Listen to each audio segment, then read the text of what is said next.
ಶ್ರೀ ಗುರುಭ್ಯೋ ನಮಃ ಹರಿ ಓಂ. ಓಂ ಸಹನಾವತು ಸಹನೋ ಭುನಕ್ತು ಸಹ ವೀರ್ಯಂಕರವಾವಹೈ ತೇಜಸ್ವಿನಾವಧೀತಮಸ್ತು ಮಾ ವಿದ್ವಿಷಾವಹೈ. ಓಂ ಶಾಂತಿ ಶಾಂತಿ ಶಾಂತಿ.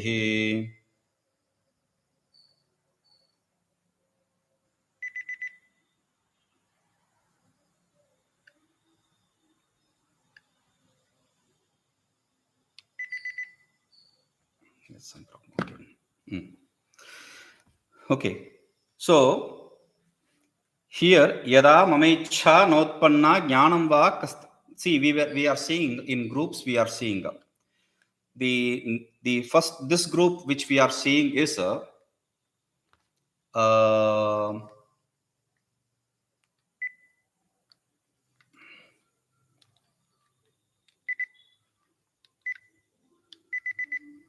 this group which we are seeing is the sadhana regarding the dhāraṇās, regarding the thought functions, okay, vrittis. So we saw the first group we saw regarding the prana. Then we saw it regarding the chakra, etc. Now here we see it with regarding to the thought function. The previous dharana, when there is a thought function which arises, at that very moment, when you look at the thought function, it merges wherever it started from. So that was what the sadhana was all about. Now here he says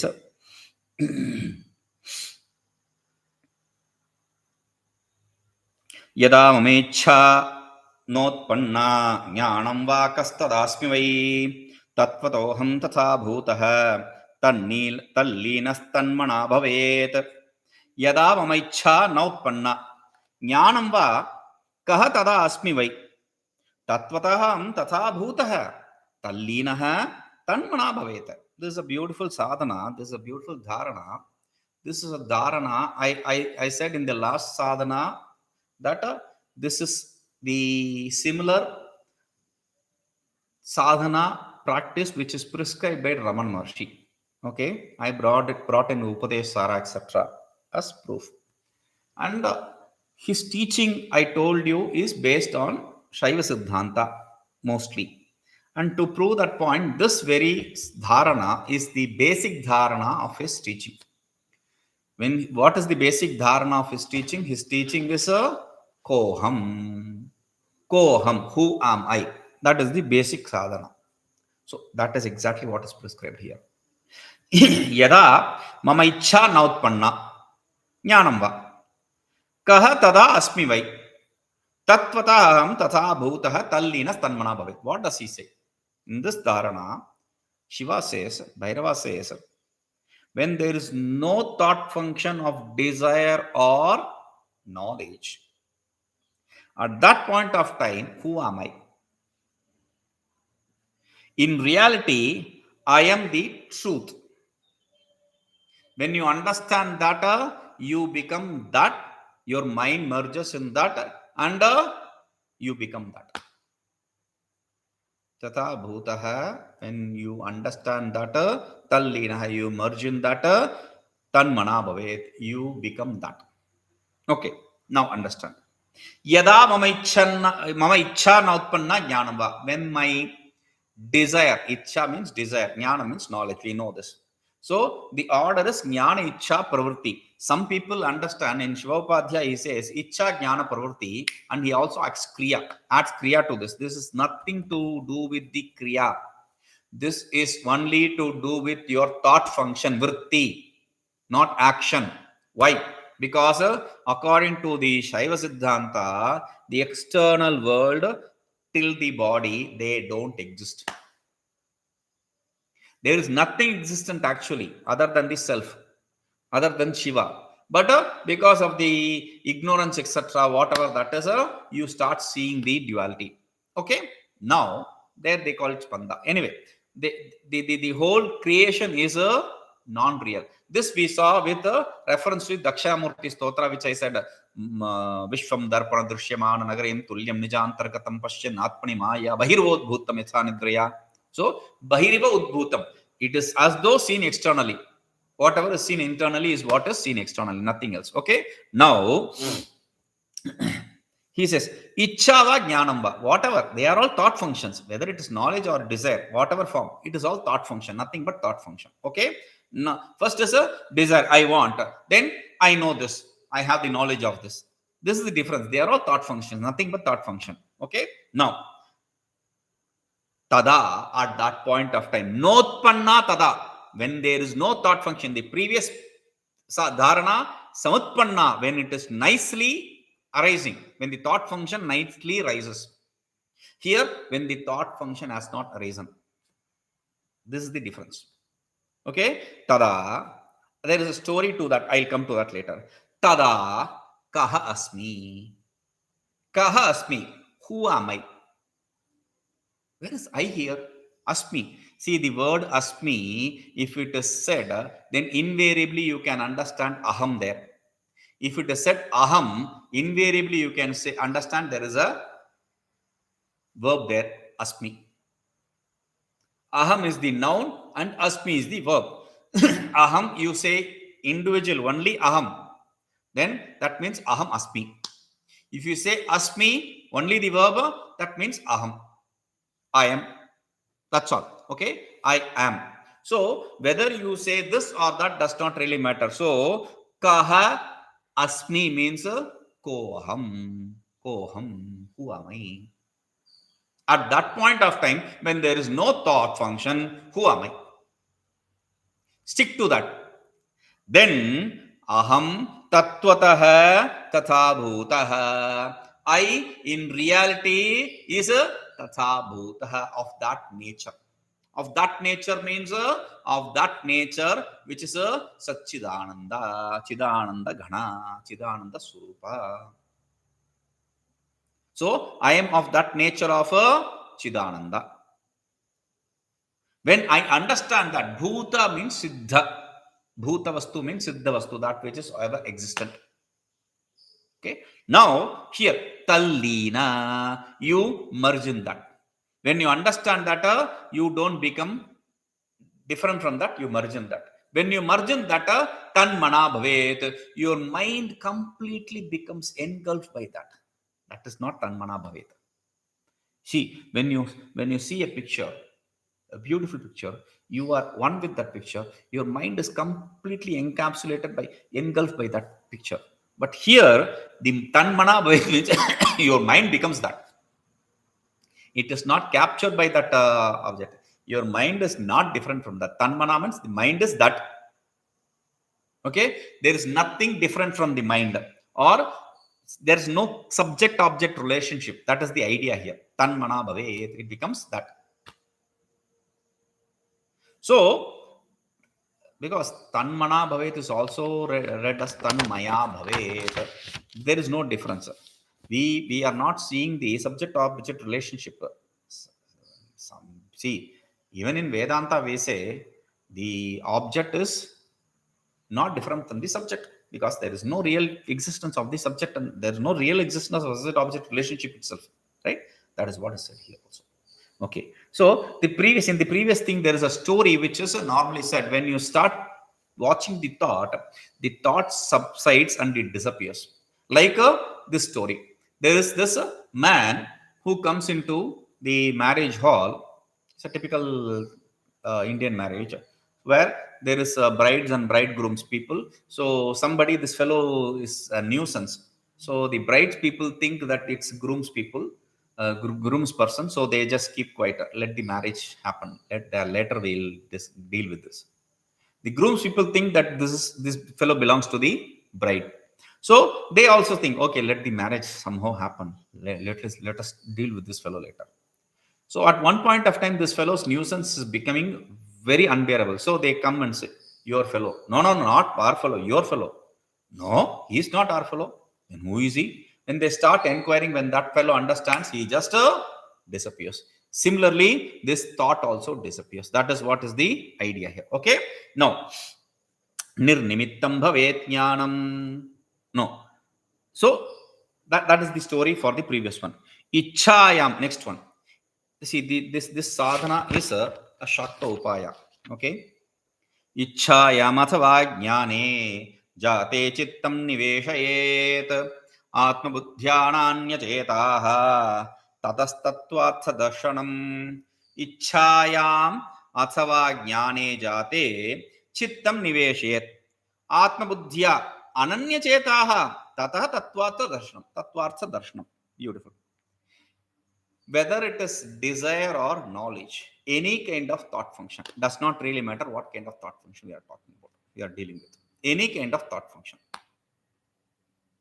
So when there is this desire or knowledge kind of thought function, then okay, first the meaning. When the knowledge or the desired thought function takes place, then take that. Place your mind on that as the self alone. The thought function is not different from the self alone. Self. When you see that without any other distraction, then you understand you gain the vision of the truth. Okay. Now, icchāyāmathavā jñāne. icchāyāmathavā jñāne, whether it is desire or knowledge thought function, does not really matter. When that takes place, jāte, when that takes place, where does it take place? In the mind. In the mind it takes place. Cittaṃ, niveśayat, place your mind in that. How can you place the mind in the activity of the mind? That is a subject object contradiction. The subject cannot itself be the object of it. Okay, so how do you place the mind there? When thought function arises, that is why we compartmentalize, we make it intellect, etc., the seer, etc. Based on the śivaḥ, we have to stand from the standpoint of śivaḥ. So, niveśayat cittaṃ. How do you place your mind in that? Ātmabuddhyā niveśayat. See that also as the self alone, nothing but self. But wait, I am the self, right? The thought function is the self, the desire is the self. Yes, the desired object is also self. So I can enjoy, the self enjoys the self. What is the problem? That is a very good, stupid question. Because other than self, there is nothing exists. That is rule number 1. Rule number 2 is ananyacētāh, the word. That is the word, important keyword, ananyacētāh. Without distracting your mind into anything, without allowing any other thought function. So when you focus on whatever happens, that is why this is the state of a realized one. That is why it can be shambha-upāya, not shakta-upāya.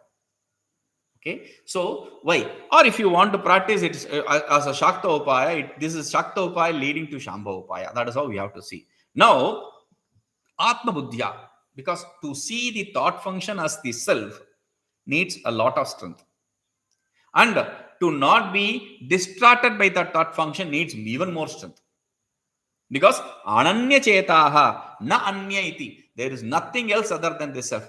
If you are going to stand put in that, then tatah, thereafter, tattvataḥ, tattvartha, the real truth. You gain the knowledge. Darshana means the vision of the reality. You gain the vision of the reality, which is Shiva itself. You understand the Shiva himself. Okay. Paramartha. Tattvartha means paramartha, the truth, absolute truth. Okay. Now, a prelude to the next shloka. In this shloka, they say, I am Atma Brahma Satyam Jnanam Anantam Brahma Sat Sarvam Khalvidam Atma, etc. You don't need to bring all these Vedantic statements. Just simple understand that we are talking about nothing else other than the self. Okay? Bhairava himself. Because we know there is nothing else exists other than Bhairava. Bhairava is the only truth. Now here. Next shloka, a prelude, connecting sambandha, we call it. There's a comment written by Shiva Upadhyaya which says, jñānaṃ eva kshanikam santana rupam. The knowledge itself is momentary and it's a flow. It's a continuous flow. And natu tasya kasyad jñāta ādhārah. There is no knower who is the substratum for that. or there is no knower or substratum for that. Iti saugata darshanam katakshyan. Having this saugata darshana means Sugata means Buddha. Having this Buddhist idea in his vision, he is prescribing this sadhana. No, this is not Buddhist idea. This is wrong. Shivopadhyaya has made an error. This is not a Buddhist idea. We are not talking about Buddhism, Shanika Vijnana. We'll understand that. Nirnimittaṃ bhavet nirādhāraṃ bhramātmakam tattvataḥ kasyacinnaitadevaṃbhāvī śivaḥ priye. Nirnimittaṃ bhavet jñānaṃ nirādhāraṃ bhramātmakam tattvataḥ kasyacit na etat. Evaṃbhāvī śivaḥ priye. Hey priye, oh dear. Shiva calls his consort, oh dear Bhairavi.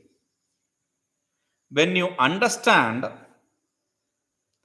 the knowledge is without any cause, without any substratum, and is illusory, in reality, whose it is? It can be of none. It can be of no one. When you understand that, when you do this bhavana, then you become the Shiva. Okay? Now, nirnimittaṃ, nirādhāraṃ, bhramātmakam, jñānaṃ bhavet. The knowledge is a nirnimittaṃ, nirādhāraṃ, bhramātmakam. Causeless, substratumless, and illusory. Now, why is it illusory? We saw there is nothing other than Shiva, therefore everything is illusory. Okay? So, we understand the world is illusory. And only for those objects, because why is it illusory? Only when there is thought, these exist. When there is no thought, they don't have any existence. You don't see the world in the dream state. You don't see the world in the deep state. Though you see a different world in the dream state, you don't see this world. So you don't see the world in dream state. You don't see this world in deep sleep state. You don't see this world in samadhi. You don't see this world in coma. Okay, so this world has no existence really. That is one. Second is, because if it had existence, it should be continuously troubling you. No, it doesn't have existence like that. The second is, it is without a substratum. Like the mother of pearl, silver, the silver does not exist on the silver does not have substratum. The silver, illusory silver does not have. No, it has mother of pearl. Mother of pearl, it is superimposed on mother of pearl. Mother of pearl is not the substratum for the silver, because mother of pearl is real transactionally and silver is non-real. How can something non-existent be substratum for something non-existent? You understand? Similarly, this world is illusory. This non-real world, for that, the real, absolute real Shiva cannot be substratum. And Shiva is asangaha, unassociated. He cannot be associated with anything. So, and he is a cetanaha, consciousness. The world is inert.